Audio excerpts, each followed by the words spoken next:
Complot ou suicide collectif? C'est l'histoire de la mort de 11 personnes d'une même famille. Un fait divers qui a marqué l'Inde en 2018. L'histoire s'est passée à Burari en Inde. La famille Bhatia était une famille modeste qui vivait à Tohana, au nord de Delhi.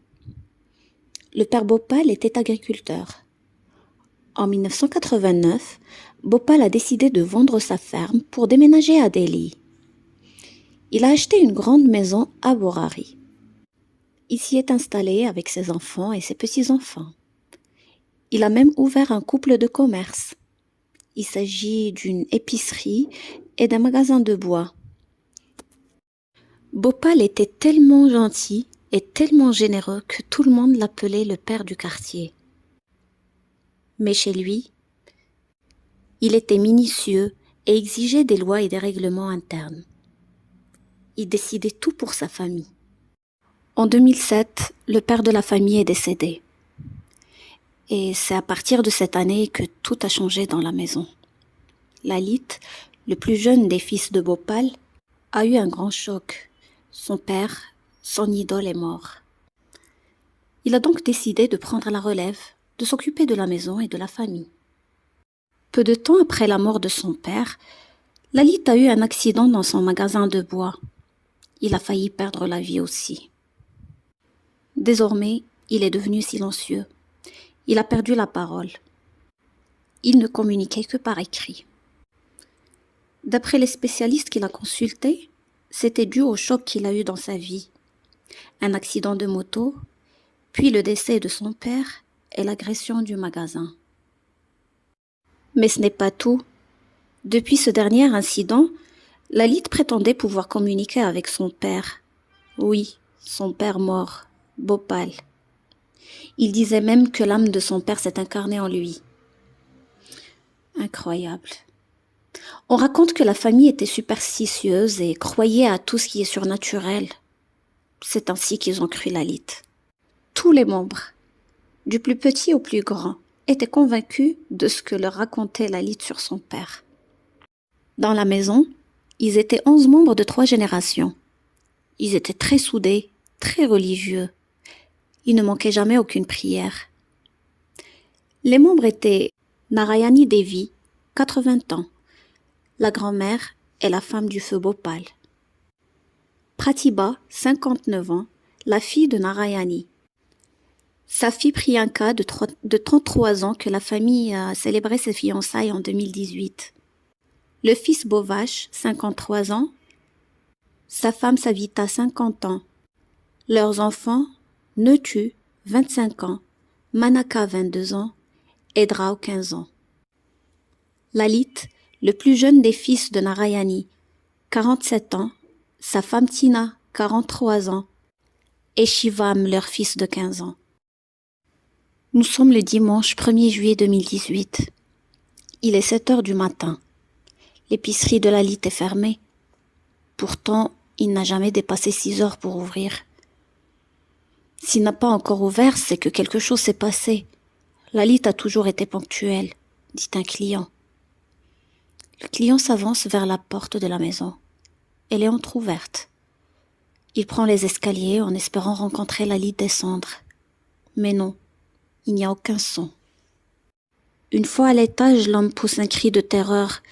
Vite, il descend affolé et commence à crier dans la rue. « On les a assassinés, ils sont tous morts !» Les voisins ne tardent pas à se rassembler devant la maison des Bhatia. Qu'y a-t-il? Que se passe-t-il?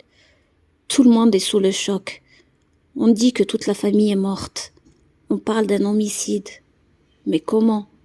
Qui a pu faire ça à cette famille si tranquille et si respectueuse? Aussitôt, la police arrive. Seuls les enquêteurs et les officiers ont le droit d'être dans la scène de crime. Mais quelle scène de crime! 9 personnes pendues à la grille de fer accrochée au plafond. La 10e personne est pendue de l'autre côté. Et dans sa chambre, la grand-mère Narayani est étendue par terre près de son lit. Sur le toit, le chien de la famille aboie. Il est le seul survivant. Les membres de la famille sont suspendus alignés avec des tissus de couleurs différentes.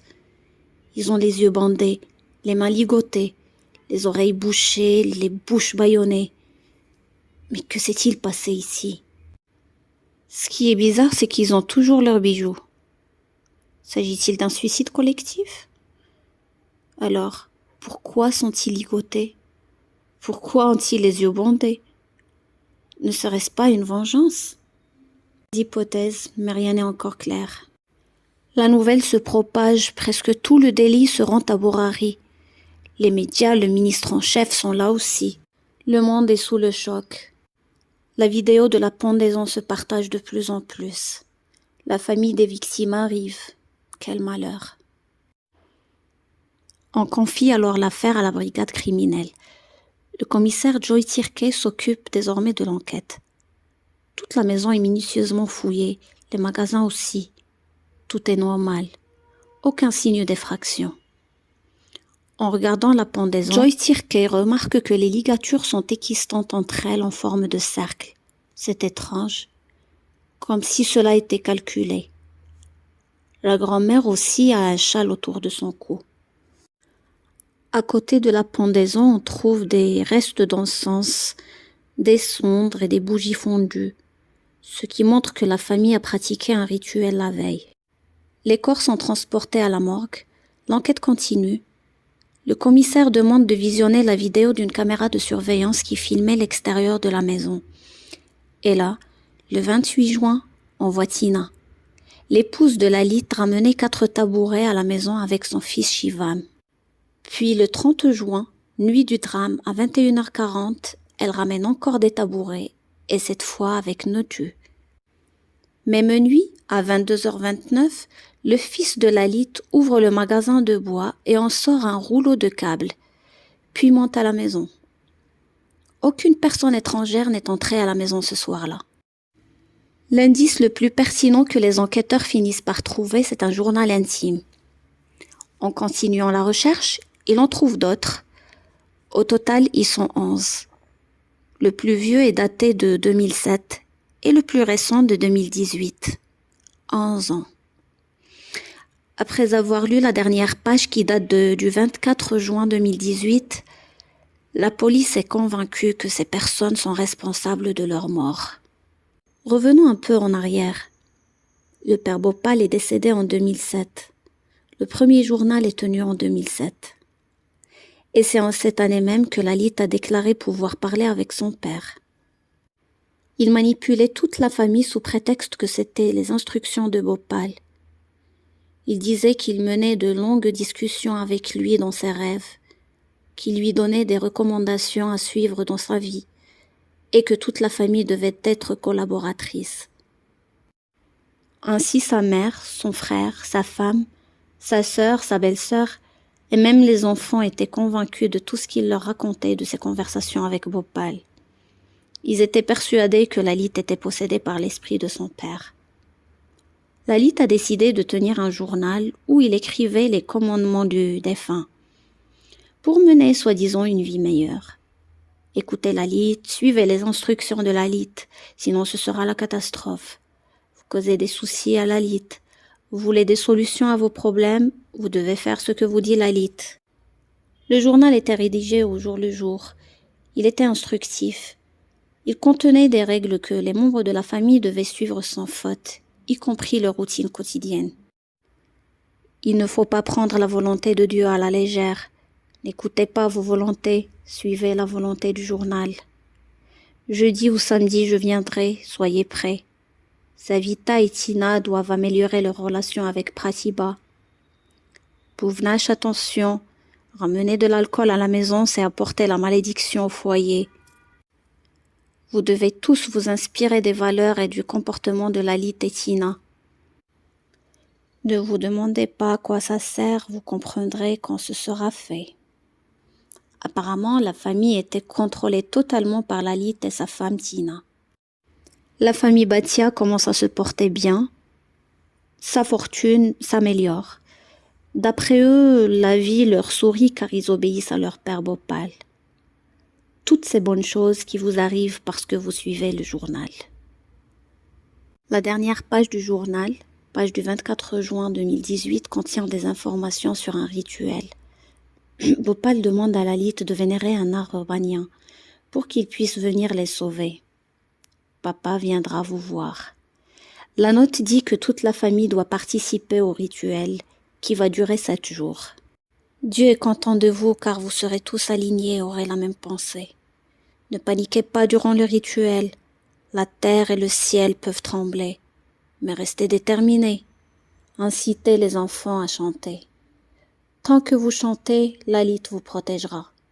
L'un d'entre vous sera chargé de ligoter les autres. Quand tous les liens seront bien noués, Lalit donnera le signal avec un bâton. Placez un récipient rempli d'eau à proximité. Quand la couleur de l'eau changera, je reviendrai. Après une autopsie psychologique, on découvre que Lalit souffrait de psychose. C'est le fait d'avoir des troubles de la personnalité qui malheureusement n'a pas été traité et qu'il a transmis par la suite aux autres. Les enquêteurs concluent que la nuit du drame, la famille n'avait pas l'intention de se suicider. C'était juste un rituel qui a mal tourné. Il y a une phrase dans le journal qui dit « Après le rituel, chacun de vous aidera l'autre à se détacher ». Les corps sont transportés au crématorium. La crémation se fait aussitôt.